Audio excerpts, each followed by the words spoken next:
قل هذه سبيلي أدعو إلى الله على بصيرة أنا ومن اتبعني وسبحان الله وما أنا من المشركين. بسم الله الرحمن الرحيم. الحمد لله رب العالمين، وصلى الله وسلم وبارك على عبده ورسوله الأمين نبينا محمد وعلى آله وصحبه أجمعين. أما بعد, dear brothers and sisters in Islam, Assalamu alaikum wa rahmatullahi wa barakatuh, and welcome to our Sunday edition of Ask Zad that comes to you approximately about 4 o'clock Mecca region time. As usual, we begin with your questions directly. So Muhammad Sultan from the States.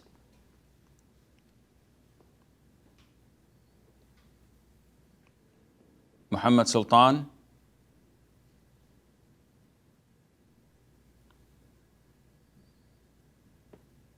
Okay. Aftab from India. Assalamu alaikum wa rahmatullahi wa barakatuh. Wa alaikum assalam wa rahmatullahi wa barakatuh. Sheikh, my question is that my parents want to name their daughter Kulthum, but due to poor Arabic knowledge, they did aqiqah on Kulthum. So, what should we do to rectify this error, Sheikh? Okay, I will answer inshallah. And we have Shihab from Bangladesh. Assalamu alaikum, Sheikh. Salamullah.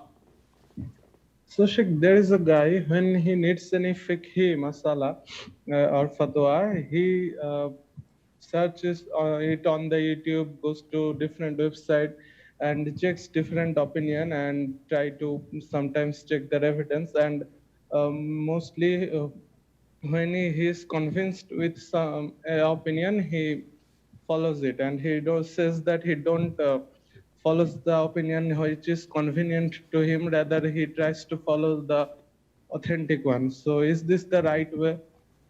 Does he have any knowledge? No, he's a layman. Okay, I will answer inshallah. Layla from Pakistan. Assalamu alaikum warahmatullah, Sheikh. Salamullah wa barakatuh. Sheikh, my question is that what's the rolling on splashes which comes back on the body while answering the call of nature, and what if one could not remember that where splashes were on the body when it comes outside? So what's the rolling on it? Okay, I will answer inshallah. Sajid from Bangladesh. Assalamu alaikum wa rahmatullah. Alaikum salam wa barakatuh. Sheikh, in our country, many Mamlanas and Imams are involved in palm reading as a means of ruqyah. My sister went to such a Mawlana for a ruqyah session. He could tell rightly about some past events of my sister. I know that jinns can inform people, but my question is that if jinns inform such ruqyahs, why they tend to see palms of the patients? What is that here? Okay, I will answer inshallah.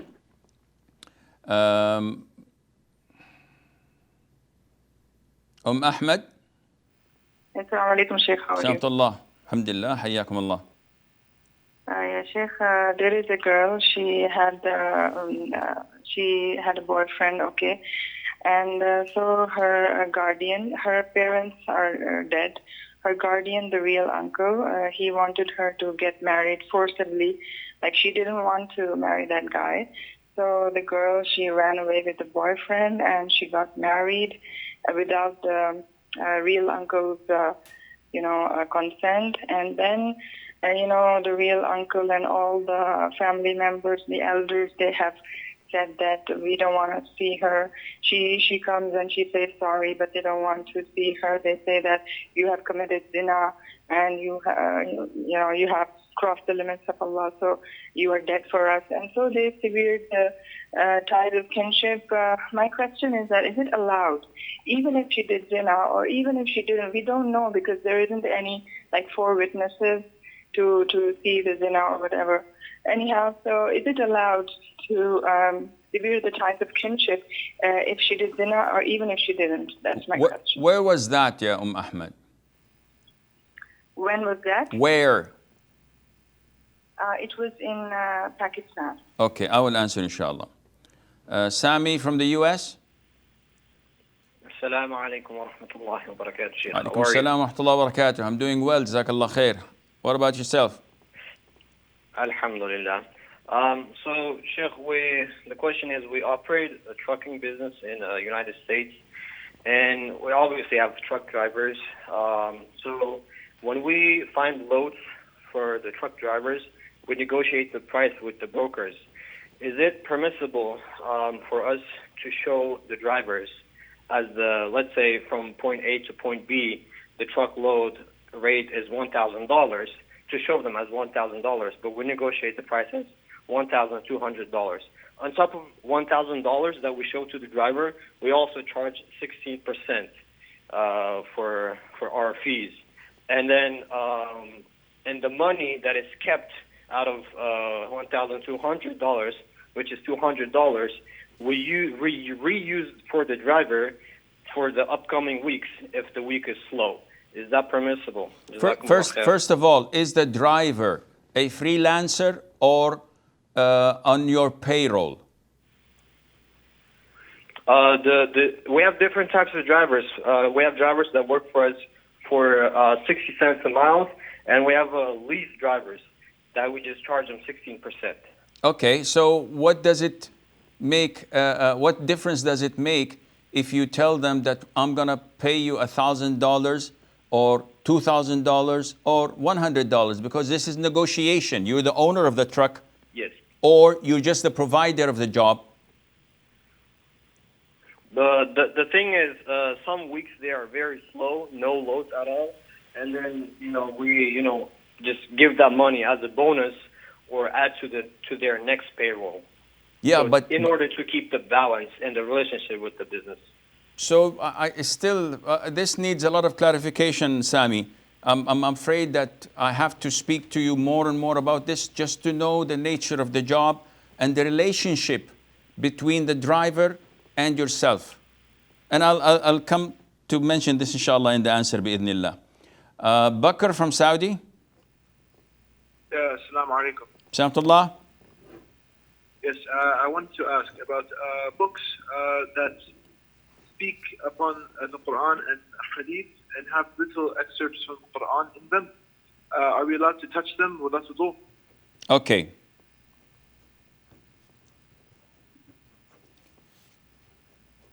And we have Yusuf from the Netherlands. Bro, I have two questions, bro. My first time. Yusuf. Assalamu alaikum. Alaikum salam wa rahmatullah. How to stop bad habits? By not doing them. Be specific, Yusuf. What do you mean by how do we stop bad habits? Don't do them. But if it's hard, how to stop it? How would I know? What kind of bad habits? For example, look at women. Okay. And Muhammad from Kuwait. Muhammad. Assalamu alaikum, Sheikh. Salamullah. So, Sheikh, when I went to the Bakala, I bought something and I had, he gave me half KD and I had to give him 20 fills more. So at that time, I didn't have 20 fills. So he told me, whenever you want, you give me the 20 fills. You don't have to give it me now. So am I sinful if I don't give it quickly? Do you have it or not? No, now I give. But if I didn't give him quickly, would I be sinful? Okay, I will answer inshallah. And Muhammad, no, we've done Muhammad. Arbab from India? Yes. Yes, Arbab. Assalamu alaikum. Salam wa rahmatullah. Can I speak in Urdu or I have to speak in English? You can speak in Urdu, but I do not know a word of it except Pani and Shukriye. You can speak in Urdu. Okay. So my masala is this: I have a question that there has been a quarrel in husband and wife, and husband said to his wife that I am giving you divorce. He said, I am giving you divorce 2 times. Anti talibun, and he meant that he is giving it twice. Then he said the same thing to his father-in-law, that I am giving talaq to your daughter twice, anti talibun. And so I want to know that how many talaqs has been applicable on this. Where did this take place? In India. Okay, I will answer inshallah. Salma from Bangladesh. Assalamu alaikum, Sheikh. Salamullah barakatuh. Sheikh, whenever I make wudu and I go to pray, at the end of the salah or in the middle of it, my prayer breaks. So most times I break my wudu, but sometimes it doesn't happen. So should I make the wudu again or say the salah? Salma, it doesn't make sense. Either you break your wudu, then you have to go and make wudu and pray again. Or you don't break your wudu, then your prayer is valid. I meant to say in every prayer it happens, almost. Okay, is it due to gas or to urine incontinence? Gas problem. Though I didn't consult any doctor yet, but I think I have gas problem. Okay, I will answer inshallah. Muhammad from Australia. Assalamu alaikum. I have a question. I want to buy a taxi and I want to give it rent. I will hire drivers and I will give them, for example, $500 a week. And driver, after a week, doesn't matter how much he is earning, $2,000 a week or $500 a week, then he has to pay me as a rent $500. My question is, if in a non-Muslim country like Australia, a driver can pick up anyone from the road and drop anywhere from point to point. It can be he can drop to a bar, alcohol shop, or a mosque, anywhere. So, if he's doing anything actually, who is carrying alcohol or I don't know. So, but I will give my taxi and I will get a rent. I will answer inshallah. Abdul Salam from Pakistan. Assalamu alaikum, Sheikh. Salamullah. Sheikh, the rule of thumb is that if one doesn't know a lot, doesn't have a lot of knowledge, so that guy or woman should follow one of the school of thoughts from before, right? No. So, but it is better for a Muslim to strive and gain more knowledge. What I'm trying to say is research about hadith, which is basically the second most authentic way of gaining knowledge.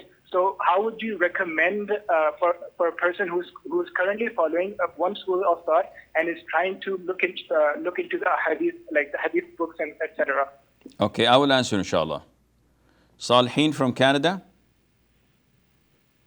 Assalamu alaikum. Salamullah. Sheikh, my question is, my employer has made the vaccine mandatory, and I believe that the vaccine is harmful. I have a good reason to believe that. So if they fire me or give me a layoff due to not taking the vaccine, is it permissible for me to sue them for compensation? And how much can I sue them for? Please. Okay, I will answer inshallah. And Muhammad from the UK. Assalamu alaikum wa rahmatullah. Wa alaikum salam wa rahmatullah. Me and my wife took study loan from an EU country without knowing it has riba. And we repented and have sharp remorse. And my wife couldn't finish the study as a pharmacist because in traineeship, she needs to take off her niqab. And I plan to pay the loan gradually, but recently I got to know I have a cancer in advanced stage. And I am sick and I can't work right now. And family runs by the state benefit. Now the question is, if my wife or me, I want to pay back her loan as soon as possible. She need to work, which required to take off a niqab. What to do in this situation, Sheikh? Jazakallah khair. What happens if she doesn't work and pay off her loan? Then we pay like slowly. It's maybe will take a couple of years, several years, maybe small amount, maybe. Okay, I will answer inshallah. And Abu Abdurrahman from Italy. Assalamu alaikum wa rahmatullahi wa barakatuh. Assalamu wa rahmatullahi wa barakatuh. Says, okay, me, I did something, I want to know whether it's sinful or not. My brother, the same father, he told me that he want to marry a second wife, and I advised him that no, don't marry a second wife. As right now, your earning is too small.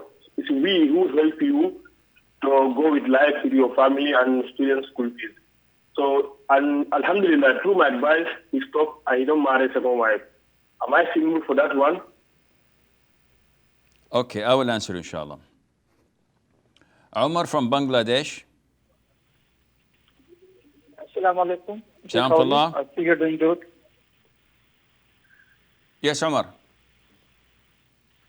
Yes, Sheikh. Assalamu alaikum. Hope you're doing good. Sheikh, I had a question regarding black magic. If someone is afflicted with black magic and he's doing the regular things that he do, for example, he's eating 7 Azwa dates and in the evening and morning at car. So what other suggestions do you have for the person? And another thing is hijama recommended for getting rid of black magic? Sorry. Okay. Signi from Turkey. Signi? Or sign? Muhammad from the Emirates.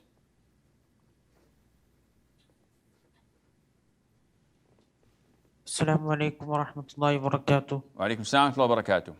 Sheikh, the masjid I go for Jumu'ah, the Muazzin gives the adhan for the first adhan. That is the same time of Dhuhr. After he finishes, everyone prays 2 rakat. And after some time, the Imam comes and he also prays. And then he goes to the member and he says salam, then one more adhan. Then he gives the sermon. So what should I do? Is there any prayer in between? Okay, I will answer inshallah. And Jadid from Bangladesh.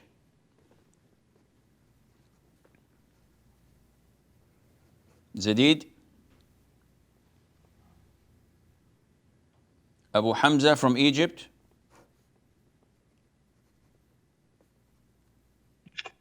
Abu Hamza. Yes, Sheikh. Yes, Akhi, تفضل. Hello. Sheikh, I had a question about death in Islam. I read somewhere that pious Muslim believers, when they die a peaceful, calm death, while the disbelievers' death is often cruel and the angels hit them and so. So why did the Prophet agonize too much to the point that he was passing out between now and then? Okay, I will answer you inshallah. We have a short break. Stay tuned, and inshallah, we'll be right back.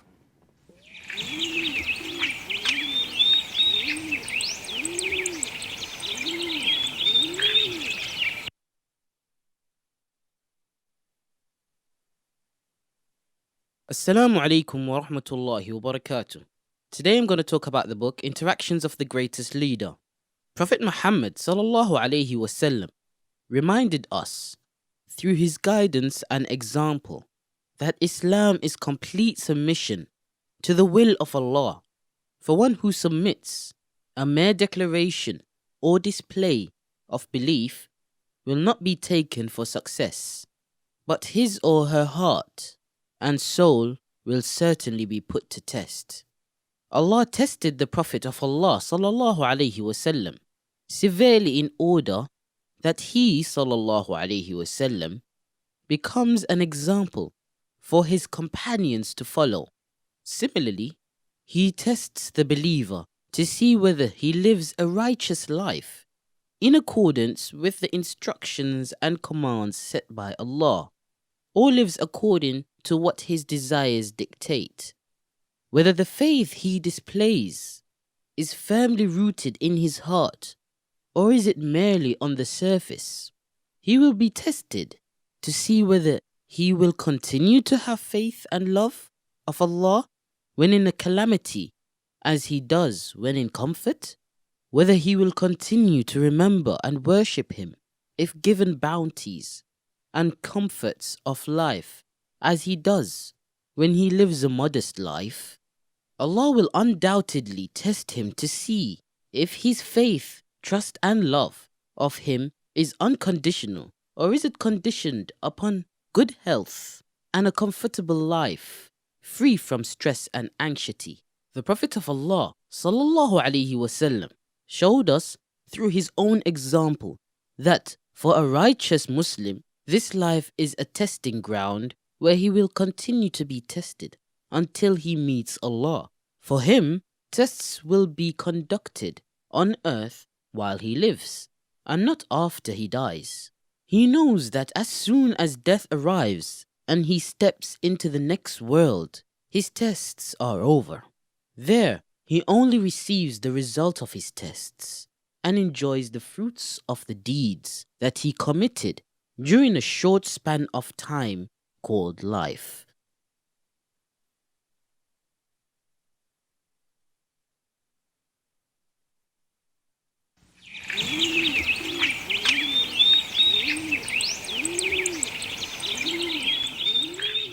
Assalamu alaikum wa rahmatullah and welcome back.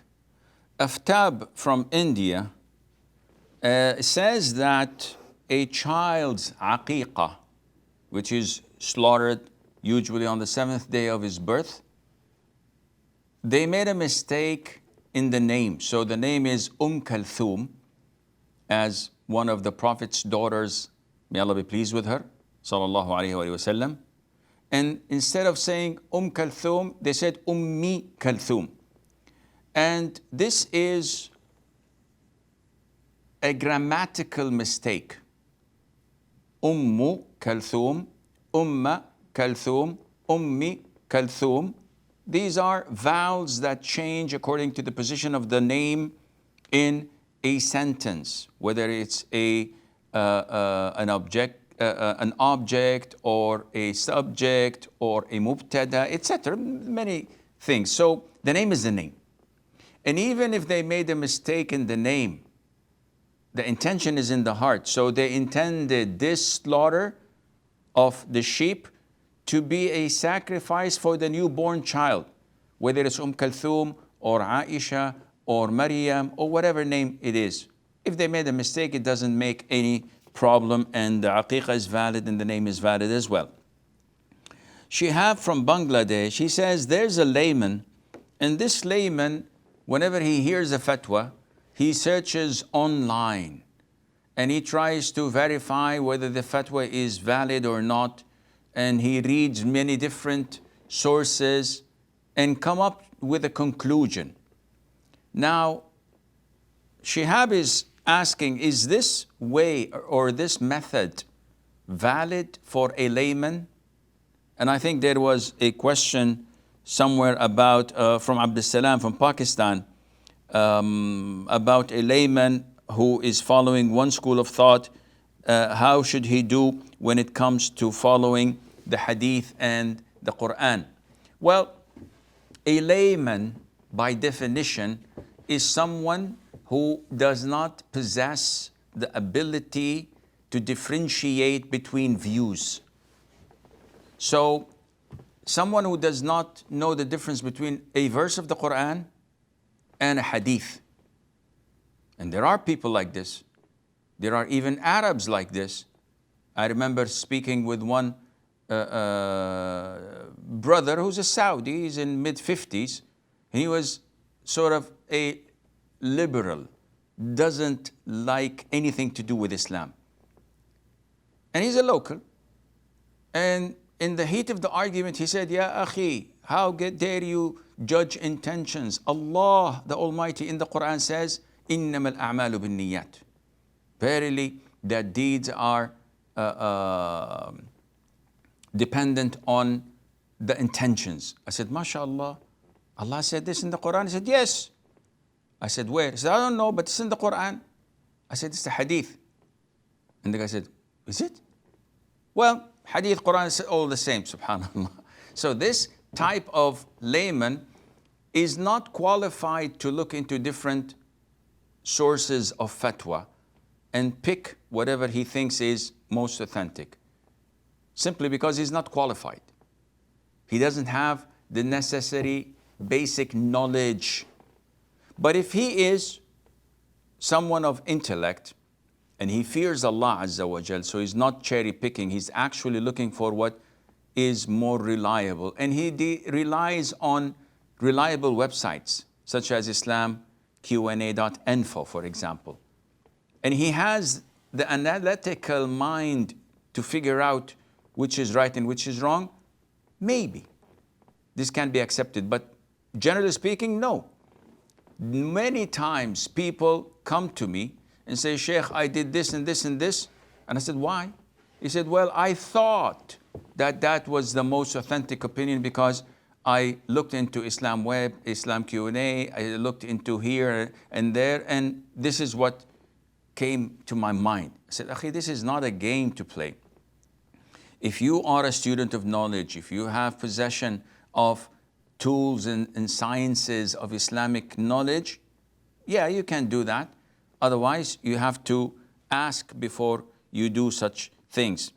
Layla from Pakistan says, what do we do when we get sprinkles from answering the call of nature and we feel? There is a difference between actual ricochet, if you may say, that comes from impurities to your thighs, to your body, to your back, and if it's actually happening. A feeling is different than what actually happens. Feelings are not certainty. And if I have a feeling that this has a drop of urine on it, I can't see it, I can't smell it, how do I claim that this is impure just because of a feeling? No, this doesn't work like that.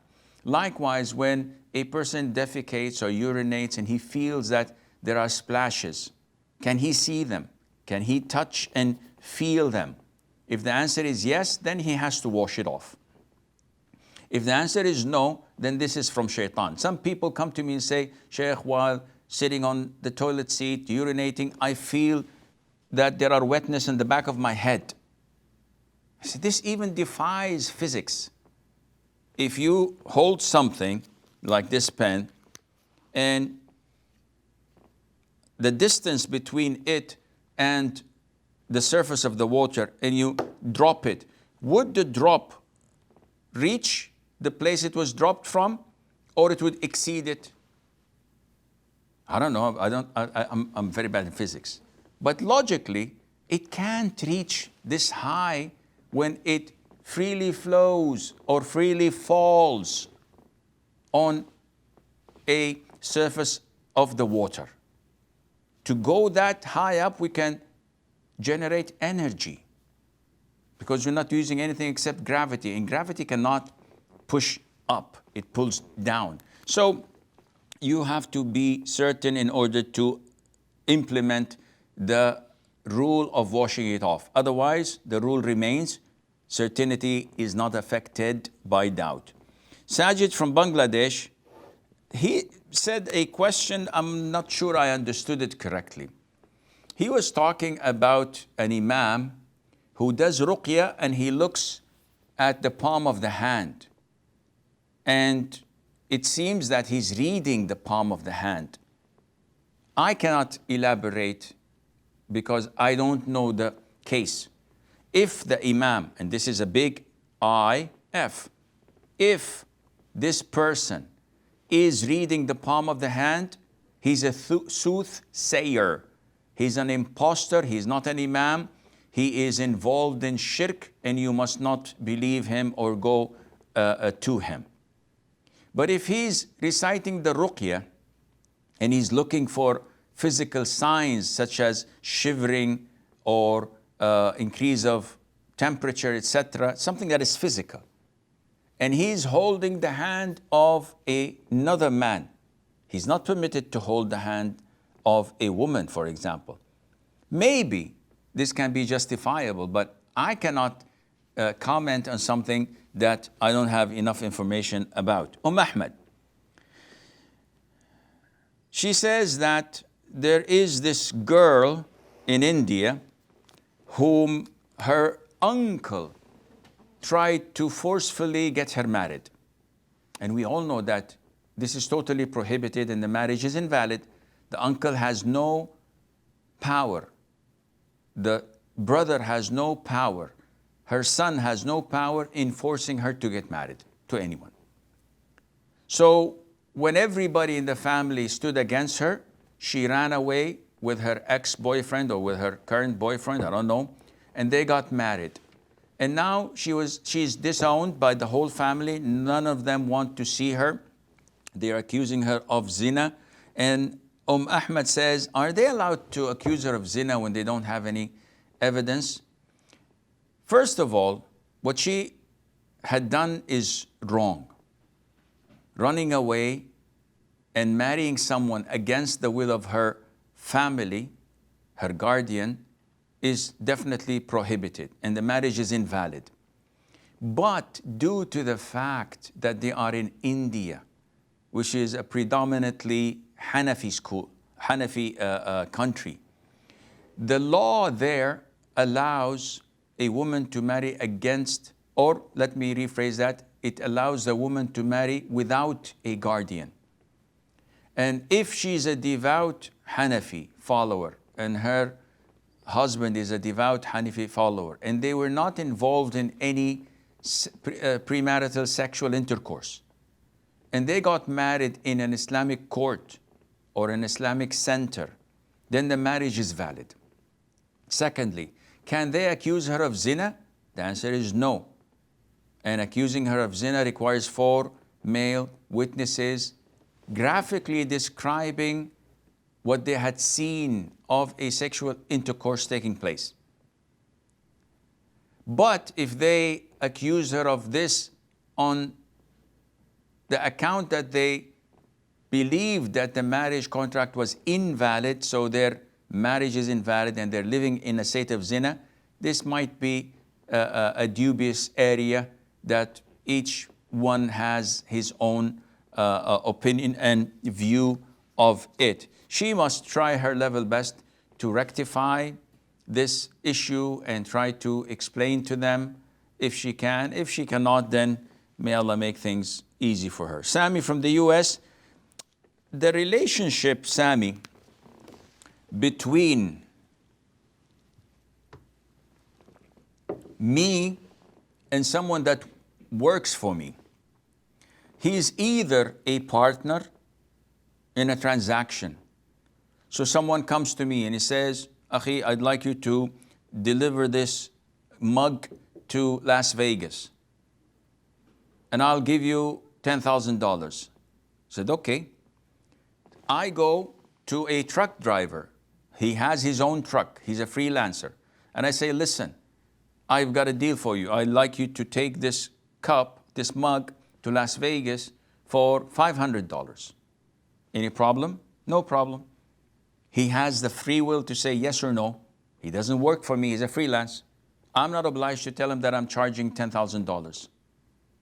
So there's no problem in that. He can be a partner. And in partnerships, there has to be transparency. So he has to know exactly how much I'm making out of it, what are my expenses, and what is his share. He can be an employee of mine. So he's on my payroll. I give him $3,500 a month in order to work approximately like maybe 55 or 60 hours a week. And if he does this, everything is fine. If he does more, I give him bonus, I give him overtime, whatever. I don't have to tell him that I'm charging $10,000 or $1 for this mug. He has to work and do that. So in order for us to understand the relationship, first we have to understand what is the relationship between me and this person working for me. And after understanding, I can tell you whether you can disclose or conceal how much you're getting for this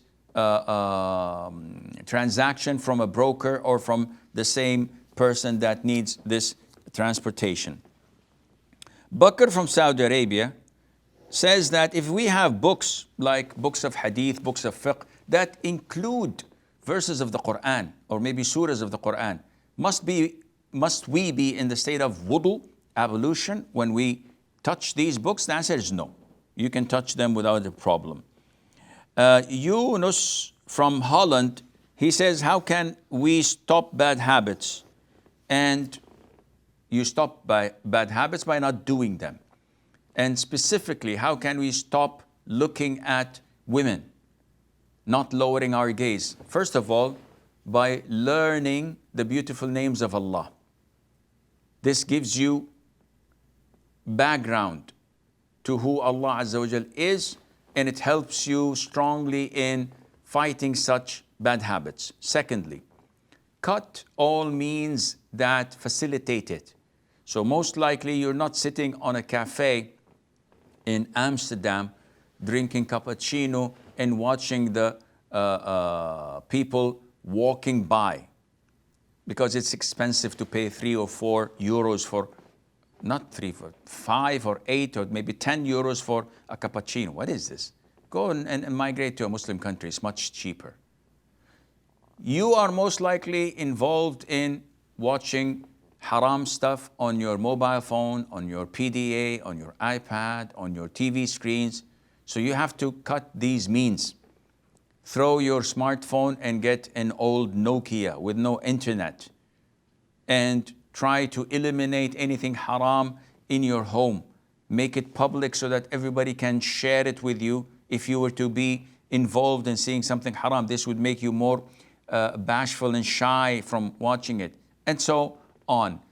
Don't free mix. Try your level best to lower your gaze.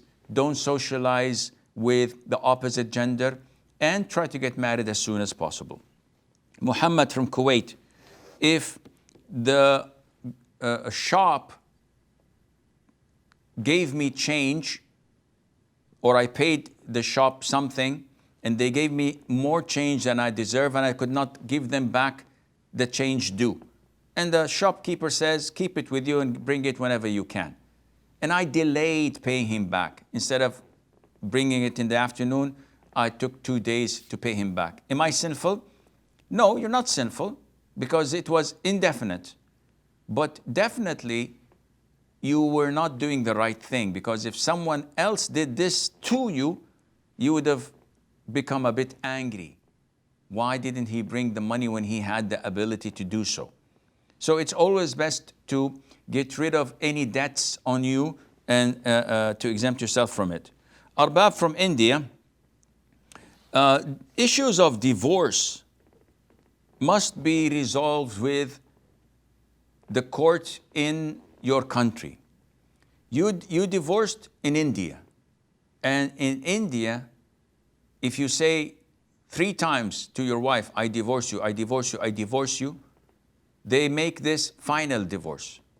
Though Islamically it's only 1, but there is a difference of opinion among schools of thought.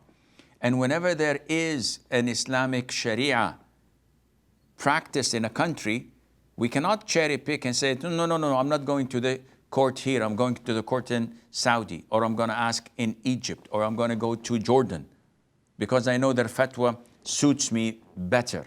This is not permissible. Why do we ask? Because if they were residing in Saudi Arabia and they ask a question, we would have given them the fatwa according to what is implemented in the ifta here. But when someone from Pakistan or from India calls all the way, we cannot overrule their scholars and their Islamic courts by giving them a fatwa, especially when the in-laws, her father-in-law, is totally against it. You made his day. You divorced her twice, and then you went to him and you said to him, I divorced her twice. So in his mind, this is 4 times, and he doesn't want to give her back to you. You gave him a trophy by divorcing her 3 times. So when there is a dispute, it cannot be simply a fatwa that is given to you and then you start fighting with them and not giving them their daughter or claiming that the marriage is still valid when they are opposing that due to the law of the country, and Allah knows best. Salma, she says she has problems with gas incontinence. So she feels that her wudu is broken. Now with gas, either a person is certain 100% that he leaked gas and this breaks his wudu, or he has a feeling. The Prophet said, ﷺ, when you have a feeling that you broke your wudu, do not leave your prayer. Do not make wudu again unless you hear a sound or find a foul smell. This is certainty. But if it's just a feeling, if it's just movement in your stomach, this doesn't impact your wudu. Now, if Salma is definitely certain that her wudu is broken, then she has to make wudu again. If this is continuous, then she is ma'dhur. She is excused because this is a continuous breaking of the wudu and it's causing hardship to perform wudu 8-9 times, and every time you start to pray, you break it and you perform wudu. No. You can easily be exempted from that by telling you make wudu once the adhan is done. And then you can pray the whole time until the time is over. Once the adhan of the following salat is called, if you broke your wudu within the duration, then you must make wudu again for that other prayer. Muhammad from Australia. He wants to buy a taxi.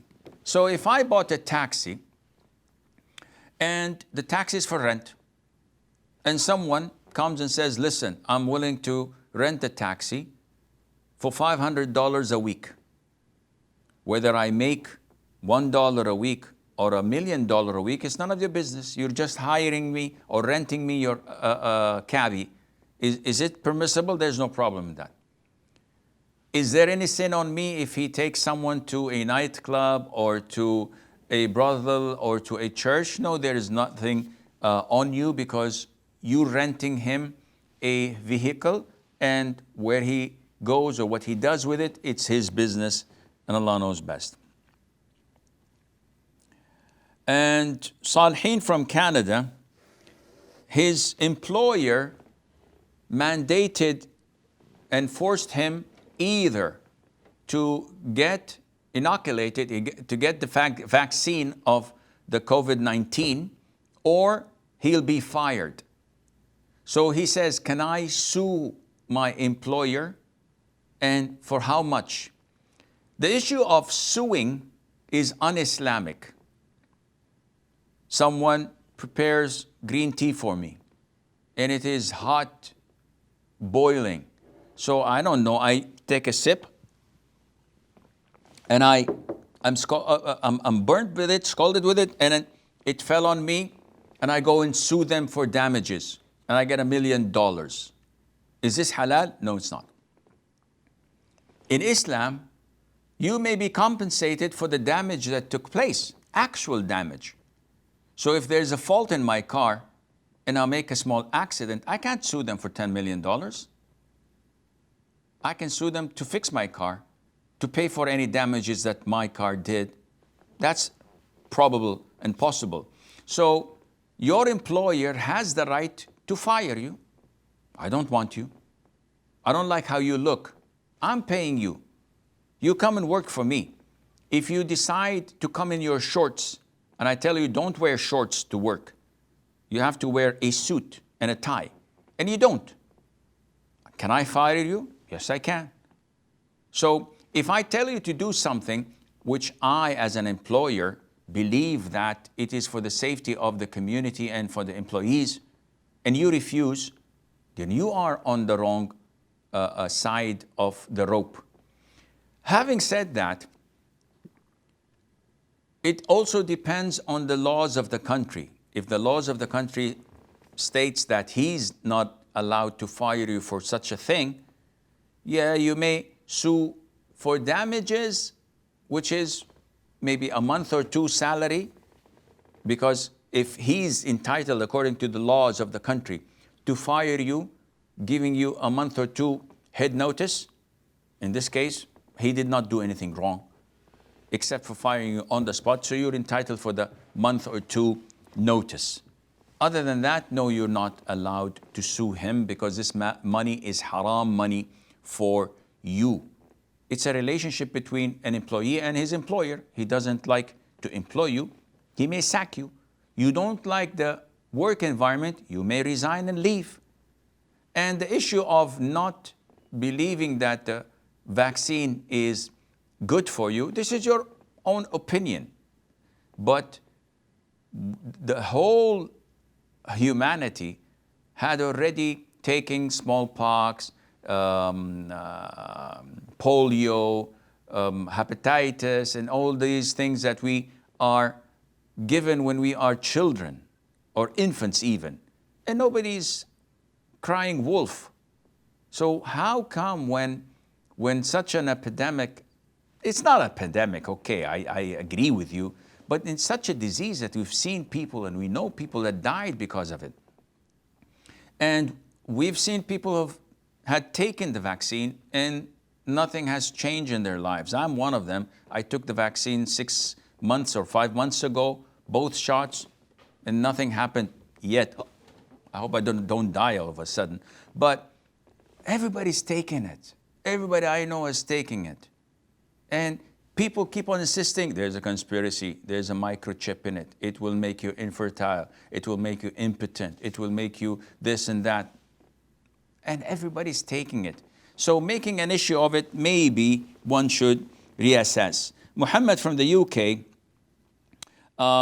he is saying that he and his wife took student loans. Now to pay off his wife's student loans, they force her to work and take off the niqab. And I ask him, what happens if she doesn't work? He says they have to pay it on installments. Then pay it on installments. There's no justification, none whatsoever, for her to take off the niqab.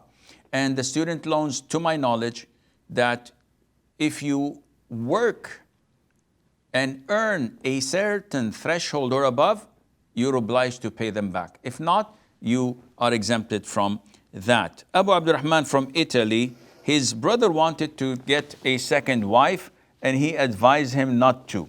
So he took his advice and stopped his plans. Is he sinful for advising him not to take a second wife? The answer is no. If he's not in need and this is your opinion, then there's nothing wrong in your advice. Umar from Bangladesh, what else can we do to cure black magic?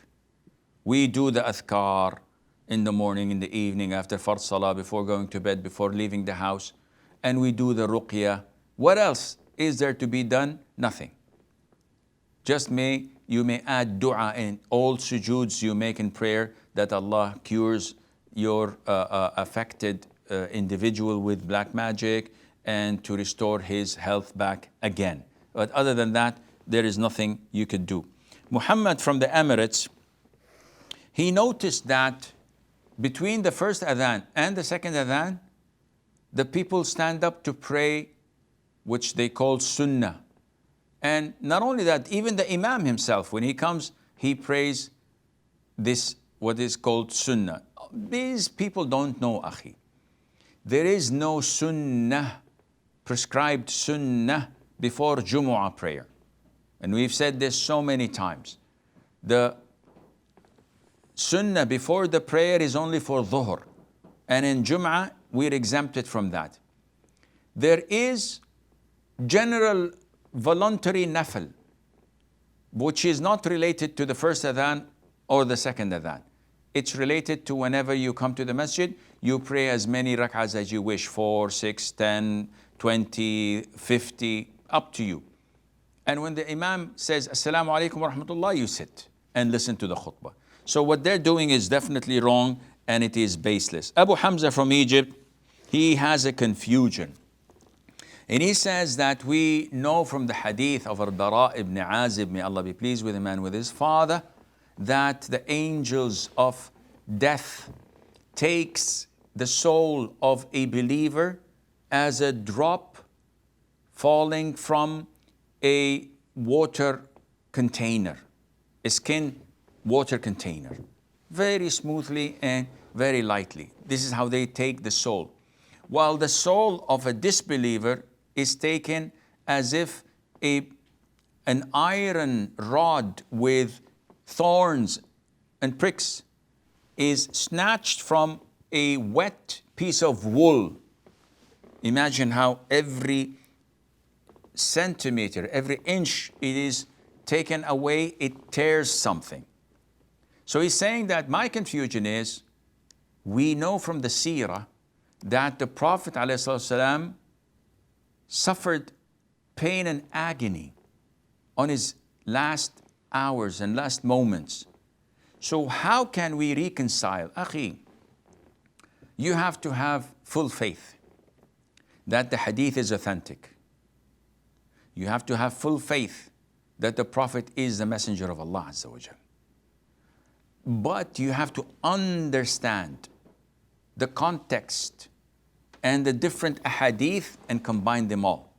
The hadith of Al-Bara ibn Azib is talking about the soul coming out of the body and the ease and the peace it comes out with, not the prior pains that a person or individual may suffer for a week or two or a year or two or whatever. This is separate from the dying process. The dying or the actual soul being extracted is the one that is mentioned in hadith of Al-Bara ibn Azib. Therefore, we could find disbelievers on their dying bed with a big smile on their faces. And they say to everybody, okay, I'm leaving. I leave you in peace. Take care. Bye. And he passes away. And we say, wow, what a beautiful death. Not knowing, because this is from the unseen, that the moment he looked to be dead, this is when the death angels took his soul, tortured it from every single inch of his body, and it was painful as hell. This is different from the death of a believer who was suffering from cancer or from illness, and he was tired and he was in pain.